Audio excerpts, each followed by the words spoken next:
If you wanna go out, we can go out. You can hide away just for one night.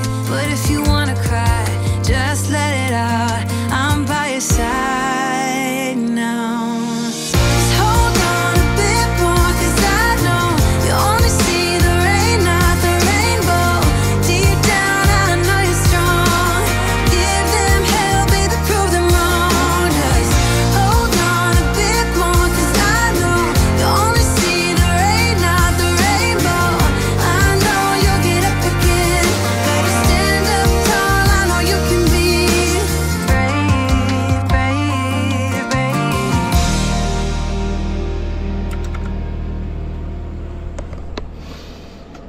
Hindi magkanda o gaga si Mamen ngayon at hindi ko alam kung ano yung uunahin ko dahil nag-e-edit tayo ng video natin tapos nagre-reply din ako dun sa mga sasama dun sa camping natin.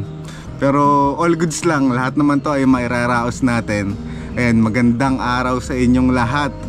Tinanghali tayo ngayon ng gising dahil napasarap yung tulog natin kagabi dahil napakasarap ng klima dito sa Solano kagabi. Dahil medyo maulan-ulan siya, alam niyo naman na ganong panahon yung gusto talaga ni Mamen at ni Kuya Boy P. Kaya talagang sinulit ko ang lamig ng panahon. Ayan.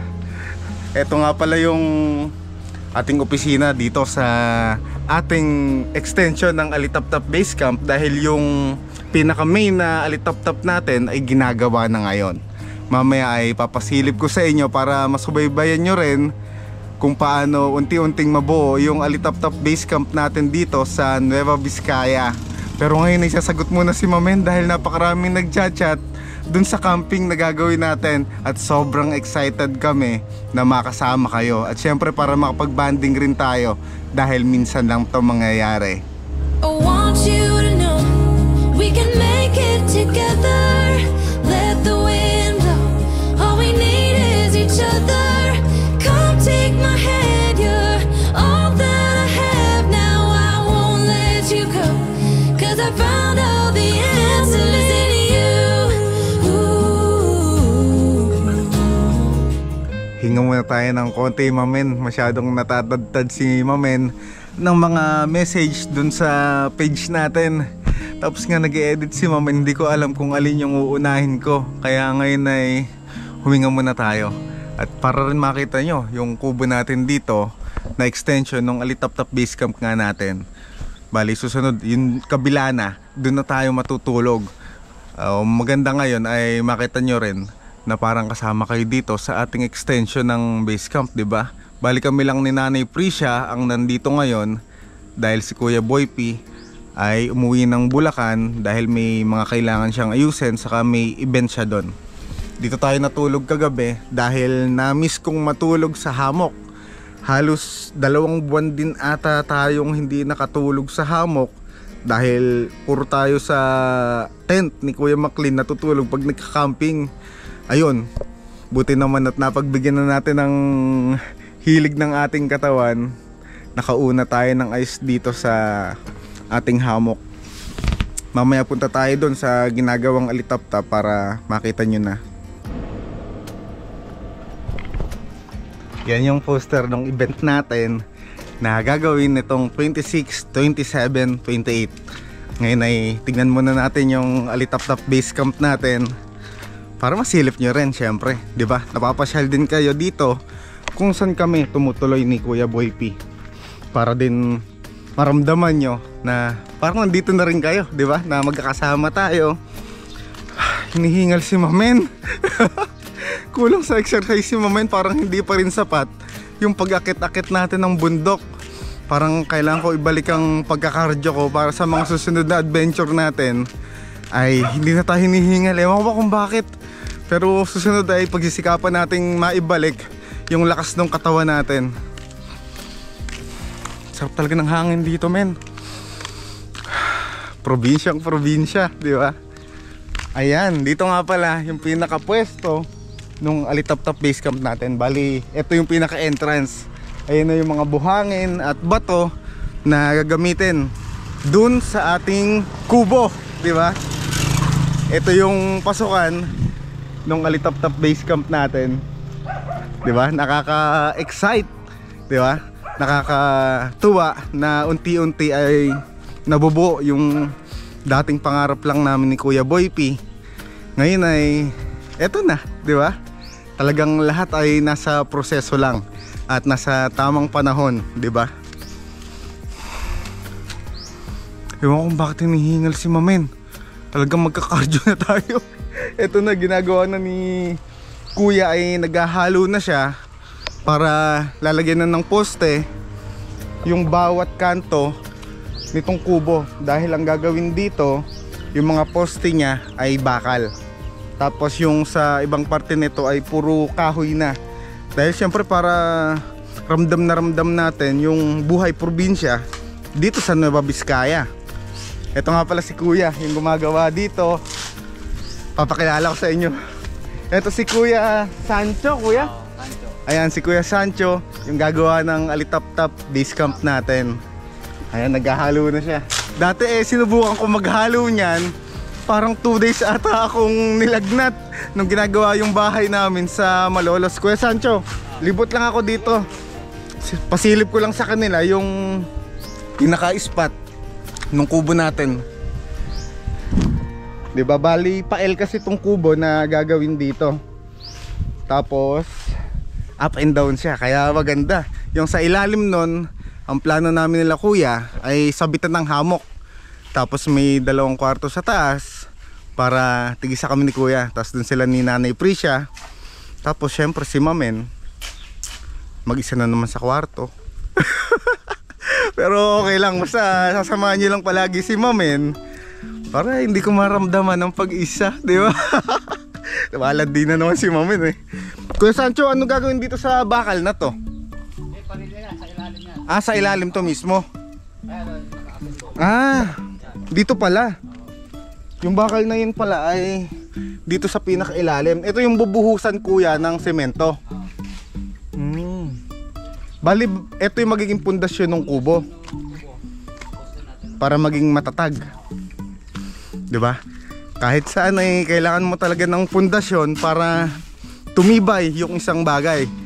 Parang sa samahan or pagkakaibigan. Kasi kung walang pundasyon yung mga yan ay mabilis lang rin niyang mawawasak o masisira. Kaya talagang pinakamahusay at pinakamaganda na may pundasyon din yung samahan, kagaya nitong bahay, di ba? Ang pagsasamahan naman ay talagang bibilangin ng panahon para makagawa kayo ng matibay na pundasyon, para hindi kayo basta-bastang makakalag, alam mo yon. Kasi kagaya nitong kubo, kung ito ay walang pundasyon at itatayo lang ni Kuya ng basta-basta, ay mabilis lang rin itong masisira, di ba? Kaya napakahalaga ng pundasyon sa kahit na anong bagay. Pag si Kuya ang gumagawa, parang napakadali lang talaga eh. Pero kung tayo ang gagawa nung ginagawa niyan, naku po, siguro ay abuti tayo ng santo-santo. Pero sa mga kagaya ni Kuya ay napaka basic lang, dahil ito na yung kanyang kinabubuhay para sa pamilya niya. Kaya bigay natin ang pinaka matinding respeto sa mga gumagawa ng bahay natin. At kahit doon sa mga nagtatanim ng mga palay, kahit anong trabaho yan, basta marangal yan, ay ibigay natin sa kanila yung respeto bilang tao. Dahil kung wala sila, ay walang gagawa ng mga bahay natin. Yun, di ba? Saludo sa mga kagaya ni Kuya na construction worker, na malinis ang pinambubuhay nila sa pamilya nila. Saludo Kuya.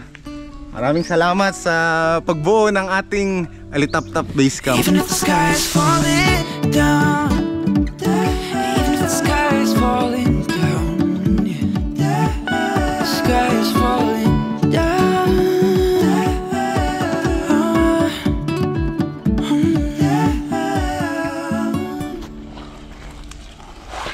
Subukan natin yung ginagawa ni Kuya Sancho.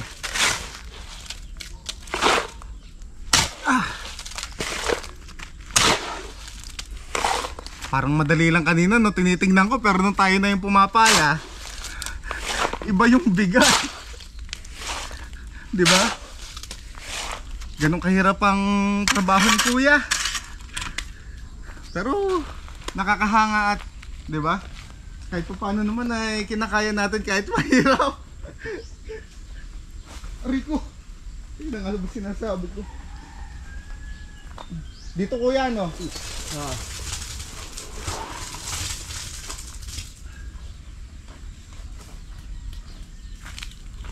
Kinaya naman natin, kaso kung tayo ang gagawa nito, palagi ko ay abutin tayo ng santo-santo talaga. Alam niyo mamin ay nakakatuwa lang rin dahil napakabilis ng mga pangyayari, di ba? Parang kailan lang ay bumisita lang kami dito ni Kuya Boy P. Imagine mo ngayon ay ayun nga, dito na tayo titira sa Nueva Vizcaya, di ba? Bigla ang biyahe lang dito na hindi inaasahan pero napamahal tayo dito sa lugar ng Nueva Vizcaya. Yun nga ang sabi nila, di ba? Pag masaya ka sa isang lugar, talagang pipiliin mo na manatili doon, di ba? Bakit nga naman tayo mananatili sa isang lugar o isang sitwasyon kung hindi na tayo masaya?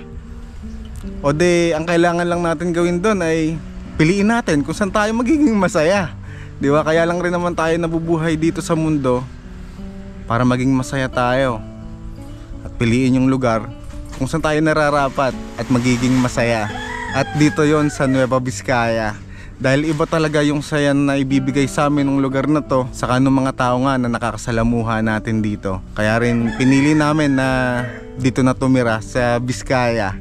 At sobrang excited din kami na ibahagi sa inyo kung paano unti-unting mabubuo itong Alitaptap Base Camp, di ba? Dati nag-uusap lang kami ni Kuya tungkol dito dahil madalas magkausap kami ni Kuya Boy P na gusto namin magkaroon ng bahay dito na kahit kubo lang. Pag umuwi kasi kami ng Malolos, halimbawa mahaba yung biyahe, iyon ang madalas topic namin. Madalas kaming mangarap dalawa, madalas kaming magkwentuhan ng mga plano namin sa buhay namin. Dahil parang magkapatid na rin talaga kami ni Kuya Boy P. Hindi na namin tinuturing yung bawat isa na ibang tao. Dahil yun nga, iba na yung pundasyon na nabuo namin sa samahan namin. Kaya kung magturingan talaga kami ay parang magkadugo na, parang magkapatid. Siya nga yung tumatayo na tatay natin dito sa Nueva Vizcaya. Kaya nakakataba ng puso kung paano tayo mahalin ni Kuya Boy P. Hindi lang siya sa camera mabait, pati sa totoong buhay. Kung ano si Boy first time na pinapanood nyo, mas mabait pa siya sa totoong buhay. Kung makikilala nyo lang siya, siya yung taong may pinakamabuting puso. At talagang napakahusay makisama at tatanggapin ka talaga niya nang walang alinlangan. Sa tagal namin na pagsasama ni Kuya Boy P talaga ay iba na talaga nga yung nabuo, nasamahan namin. Kaya kung makikita nyo, minsan malambing na rin ako sa kanya, palayakap ako sa kanya. Kasi si Mamen talaga ay malambing. Kasi kuya na ang turing ko sa kanya. Yun nga, hindi na ibang tao. Para kami magkapatid. Diba, napagkakamalan nyo nga, magkapatid kami. Pero hindi kami talaga magkapatid. Magkapatid kami dito sa puso, saka dito sa isipan. Yun ang nagsisilbing dugtungan naming dalawa para suportahan ng bawat isa't isa, di ba? At nakakataba ng puso rin na kung paano tayo suportahan ni Kuya sa sinimula natin. Kaya Kuya Boy P, love you Kuya.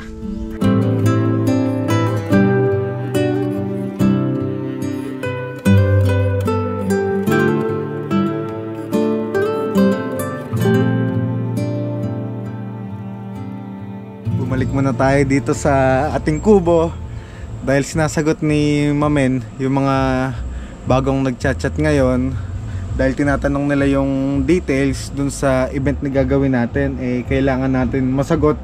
Kaya balik-balik ako doon.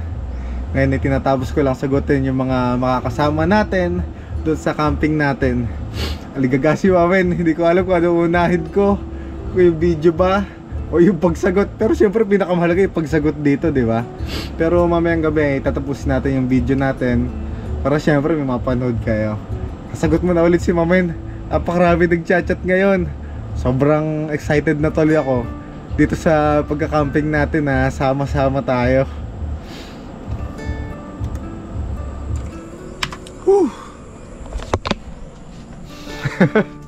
Pagod na pagod si Mama, balik-balik ah.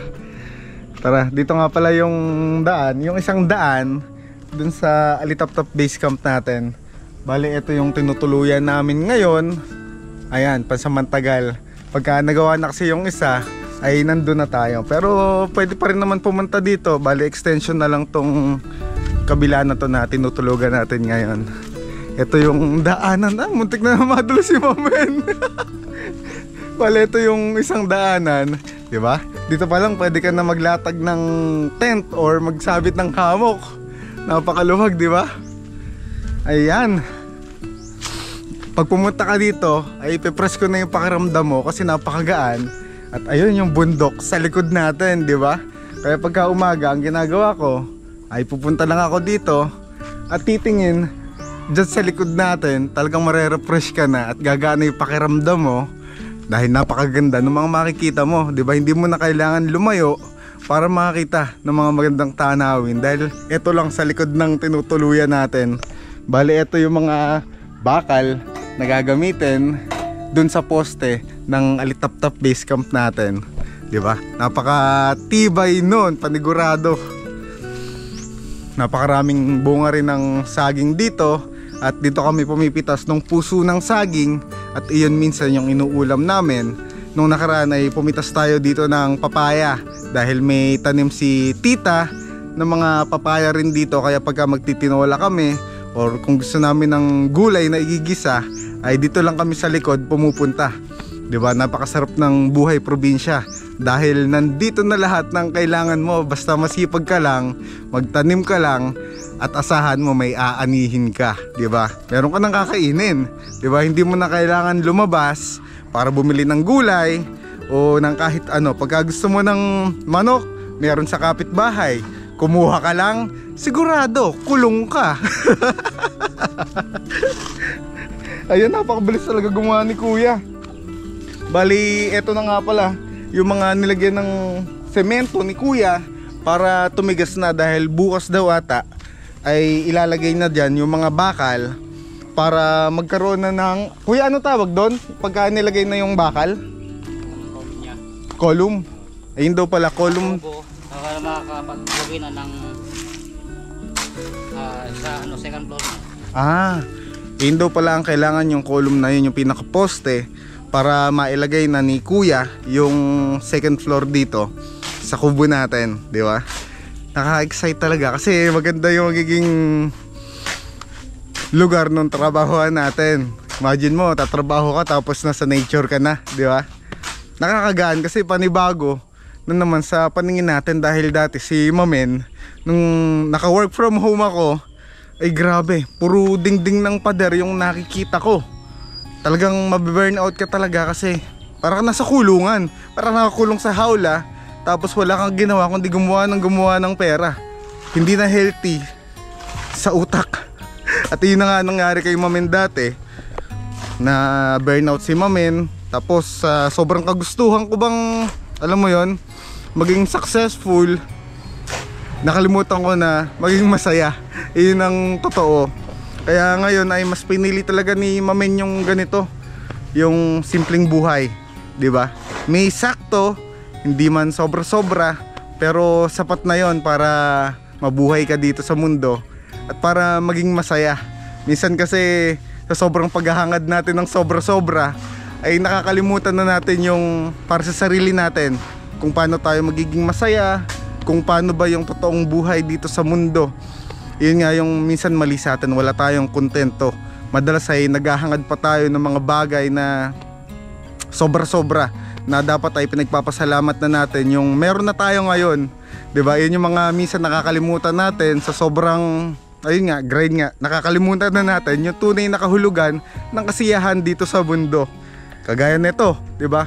Kubo lang yung itatayo dito, pero iba yung saya na nararamdaman namin nila Kuya Boy P, Nanay Prisha, ni Direk Gino. Alam mo yon, yung kasiyahan na hindi matutumbasan ng kahit na anong halaga, kahit maliit lang siya o kahit simple lang siya, iba yung impact sa amin kasi kontento kami sa kung ano yung nasa paligid natin, di ba? Yun lang naman ang kailangan sa atin, ang matuto tayong makontento at pahalagahan kung ano yung meron tayo, di ba?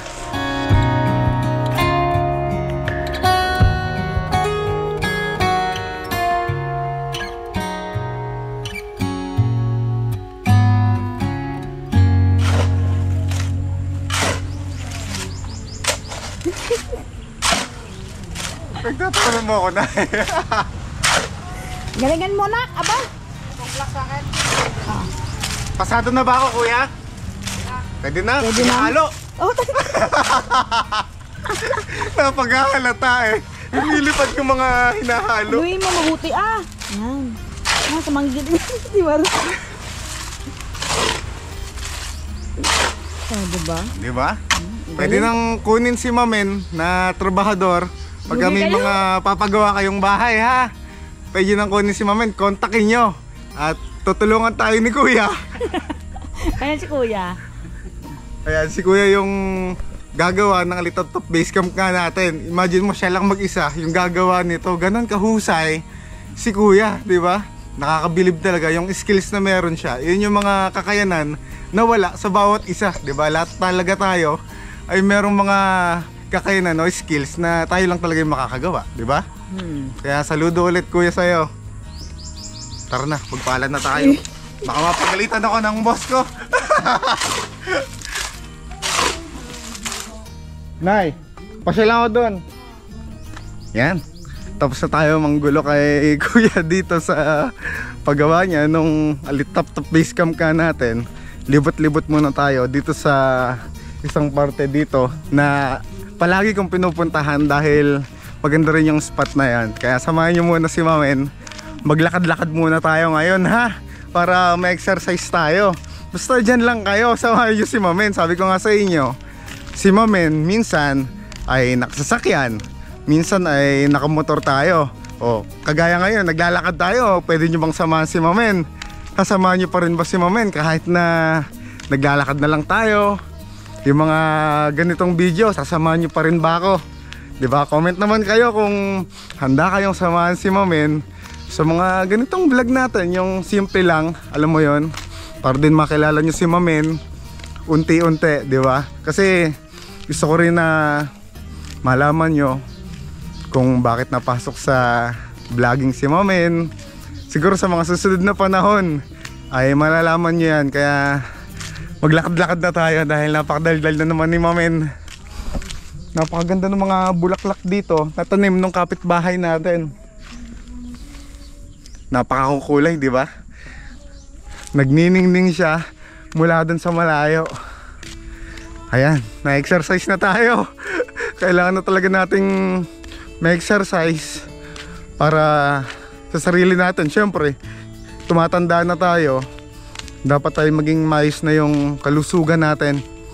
Lalo tayo, mahilig tayong magpunta kung saan saan. Kailangan ay healthy tayo para siyempre mas mahaba pa yung mga paglalakbay na gagawin natin dito sa Nueva Vizcaya or malay natin kahit saang lugar, di ba? Basta samahan niyo si Mamen at ako bahala sa inyo, kami bahala sa inyo na magpasyal sa mga magagandang lugar, di ba? Paglakad na tayo. May nakita ako na saging dito, Mamen, oh. Kaso mga hilaw pa yung saging na yan. Di ba? Yung mga ganyan dito sa probinsya ng Nueva Vizcaya ay kakalat-kalat lang. Pero syempre, pwede mo naman hingin yan kung ibibigay sa'yo nung may-ari. Pero yun nga, kagaya ng sinabi ko ay lahat ng tao dito ay mapagbigay. Syempre, magpapaalam ka lang. O de pag pinayagan ka, nakunin mo. O de swerte. O de pag hindi, pasalamat ka pa rin. Kasi sa kanila pa rin naman talaga yon, di ba? Kaya pag kami ganon, dapat magpaalam tayo direct Chino, ha? Ayan, ang ganda nung nilalakaran natin. Napakalinis, di ba? Nakakaginhawa. Tingnan nyo, lumabas lang ako ng kubo natin. Ganda na ng view na nakikita natin. Ayan, may bababaan tayo dito. Ayan, nahutal na si Mamen. Medyo malayo-layo rin yung nilakad natin, eh. Siguro mga 5 minutes mula dito sa spot na to. Papasyal ko kayo dito. Kaya dyan lang kayo, samahin nyo si Mamen ha. Talagang naglalakad lang tayo ngayon para naman maiba. Madalas nakamotor tayo. Minsan, alam mo yun, gusto ko rin yung ganito, maglakad-lakad lang tayo. 'Di ba? Parang nandito na rin kayo kasama ni Mamen na pumapasyal kung saan-saan. Ang dami mga bulaklak na nakikita ko dito. Napakasarap tignan, nakakaginhawa. Di ko alam kung anong bulaklak yung tawag dito, pero parang matinik yung mga dahon niya. Doon sa parting yun ay sobrang dami pa. Nakakatuwa, di ba? Ganyan ang buhay probinsya. Lalo dito sa Nueva Vizcaya. Sobrang gaan sa loob. Dahil ayun nga, tamo, lumabas na tayo ngayon pero nasa magandang spot na tayo. Dito nga pwede tayo maglatag ng tent eh. Pwede tayo mag-camping dyan.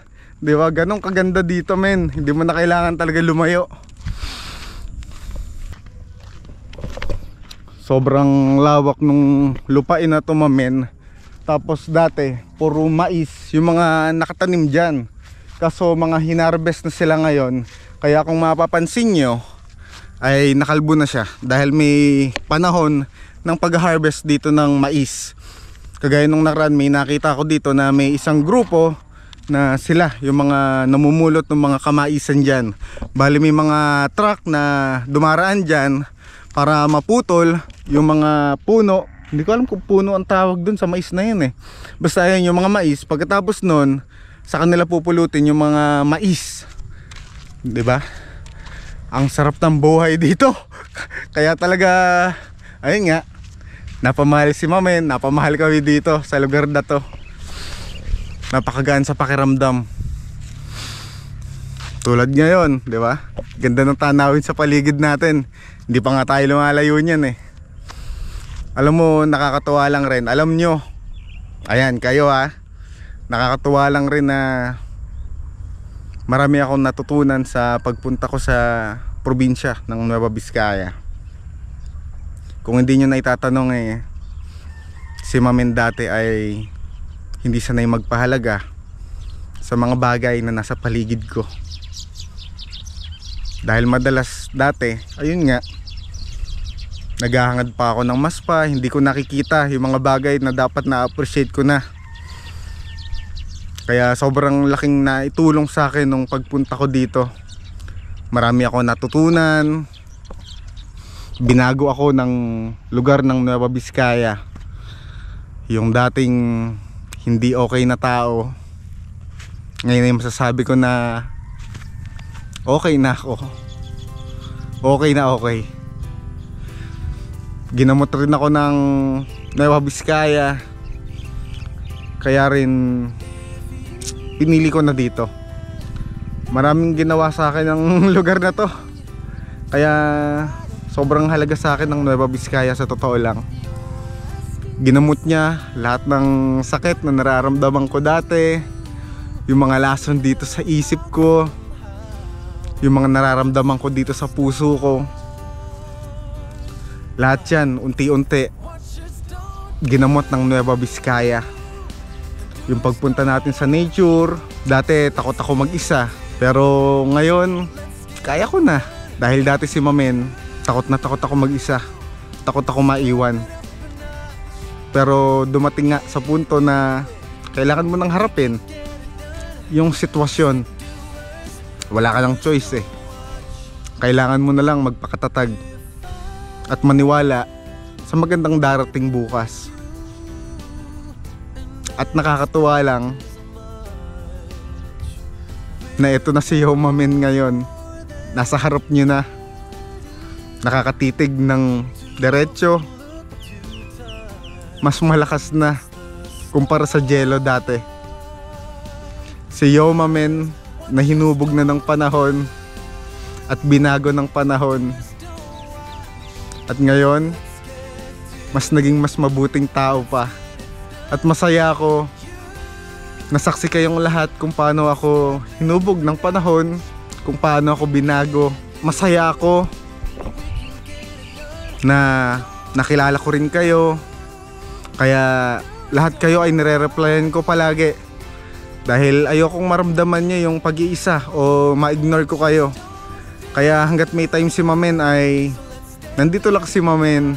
Palagi ako nandito para sa inyo. Dahil kung wala kayo, sabi ko nga, wala si Mamen. Siguro kung hindi ako napunta dito sa Biskaya, malamang ay kinakain pa rin si Mamen ng maling pangarap, maling pananaw sa buhay. Kaya sobrang laking pasasalamat ko sa inyo sa pagsuportang binibigay nyo sa amin. Kayo Mamen, sobrang na-appreciate ko kayo. Sobrang nakakataba ng puso yung mga suportang pinagbibigay nyo sa amin nila Kuya Boy P at Direk Gino. Huwag kayong mag-alala at marami pa tayong pupuntahan dito sa Nueva Vizcaya. Gusto ko lang kayo ngayon i-update dun sa Alitap-Tap Base Camp natin. Kasi nga syempre parte na rin talaga kayo ng buhay namin dito. Kaya hanggang sa muli mga men, maraming salamat sa suporta nyo. Marami pa tayong lilibutin dito. Nagsisimula pa lang tayo.